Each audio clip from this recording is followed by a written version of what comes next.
Update 2. I inherited my grandmother's house, only to find out that my family had sold it without telling me. My lawyer told me they forgot to read the fine print. Then it turned out the biggest betrayals come wrapped in the prettiest packages. She'd known all along what they would try to do. The emails made me sick. Mom had been shopping the house around to buyers for months while Gran was still alive. Your mother mentioned there might be resistance, Edward said, pointing to one particular message. She said you were too attached to see the financial opportunity. Financial opportunity, I muttered, reading the email's date. This was sent 2 days after Gran's funeral. Schuyler sorted through the papers. Mr. Jackson, would you be willing to make a formal statement about these communications? He nodded. I should have asked more questions when they insisted on rushing everything through. Something felt off. My phone buzzed again, Sullivan calling. I declined it. There's more, Edward said quietly. Your mother mentioned something about items in the house, valuable things your grandmother had hidden away.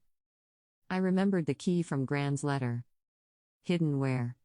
She wouldn't say, just that they needed to secure the house quickly before I had a chance to. Edward trailed off. Before I had a chance to what? Find whatever it is my grandmother left for me. Schuyler gathered the emails into a folder.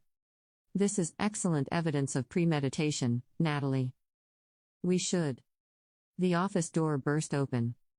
Mom stood there, perfectly coiffed as always, with Riley hovering behind her. Natalie, what do you think you're doing? Her voice was steel wrapped in silk. Funny, I was about to ask her the same thing. I held up the forged document. Care to explain this? She barely glanced at it. Edward, we had a deal. A deal based on fraud, he replied, standing up. I'm withdrawing my offer. Mom's composure cracked. You can't do that. We've already allocated the funds. Allocated? I stood too. You mean spent money you didn't have yet? Riley stepped forward. Nat, please. Mom and Dad need this. The business? What about the business? I demanded. Mom shot Riley a warning look. That's enough. She turned back to me. Natalie, you're making a terrible mistake. That house is nothing but a burden. Then why are you so desperate to sell it? I pulled out Gran's letter. What exactly are you afraid I'll find? Her eyes fixed on the envelope. For the first time, I saw real fear there. Whatever you think you know, she said carefully, you don't understand the whole picture. Then explain it to me. What's hidden in that house? That's worth forging my signature for. The silence stretched. Finally, Mom turned to leave but paused at the door. Some secrets, she said quietly, should stay buried with the dead. As she left, Schuyler picked up her phone. I'm calling in a favor. We need to get into that house tonight before they try anything else. Sullivan cornered me in the parking lot as I left Schuyler's office. You're making a huge mistake, he said, blocking my path to my car. Mom and Dad put everything they had into this deal. Everything they had. Or everything they stole. He grabbed my arm. Listen to me. The family business is underwater. Dad made some bad investments. I yanked free. So that makes it okay to steal my inheritance? Your inheritance? He laughed bitterly. You were always her favorite. Every Sunday dinner, every holiday, it was always about precious Natalie. That's not true.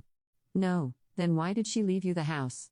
Why did she spend hours whispering secrets to you in that stupid sunroom, while the rest of us watched from outside? A car door slammed nearby. Riley approached, her heels clicking on the asphalt. They're meeting tonight, she said, not meeting my eyes. At the Riverside Hotel, about the house. Sullivan spun around. Riley, shut up. She crossed her arms. I'm done lying. Mom and Dad are planning something, Nat. Something big. Why are you telling me this? She hesitated. Because I found something in Mom's office. Documents about Gran's estate that don't match what was in the will. Sullivan stepped toward her. You had no right to go through those papers. And you had no right to forge our sister's signature, Riley shot back. I stared at my brother. You forged my signature? He at least had the decency to look ashamed. Mom said it was the only way. We needed the money fast before. Before what? Before the audit, Riley cut in.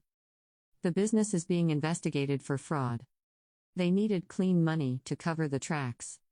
My phone buzzed, Skylar texting. Got the keys. Meet at the house in 30 minutes. I have to go, I said, pushing past Sullivan. Nat, wait. Riley called after me. The meeting tonight, it's at 8. Room 412. They don't know I know, but I heard Mom on the phone. Whatever they're planning, it's happening soon. Sullivan grabbed her arm. You're going to regret this. No, she pulled away. I'm done being part of this mess. Gran wouldn't have wanted this. I looked at my siblings, Sullivan, angry and defensive, Riley, finally showing her true colors. Thanks for telling me, Riley. But why now? She smiled sadly. Because Gran once told me that doing the right thing late is better than never doing it at all. As I drove away, I texted Skylar. Change of plans, we need to crash a meeting tonight. And bring your phone to record everything. The pieces were finally falling into place. Whatever secrets that house held, I had a feeling we'd find them all tonight. Room 412 of the Riverside Hotel had a connecting door to 414, where Skylar and I pressed our ears against the wall. Mom's voice came through clearly, thanks to the hotels. Now you can watch the second part by pressing share and more.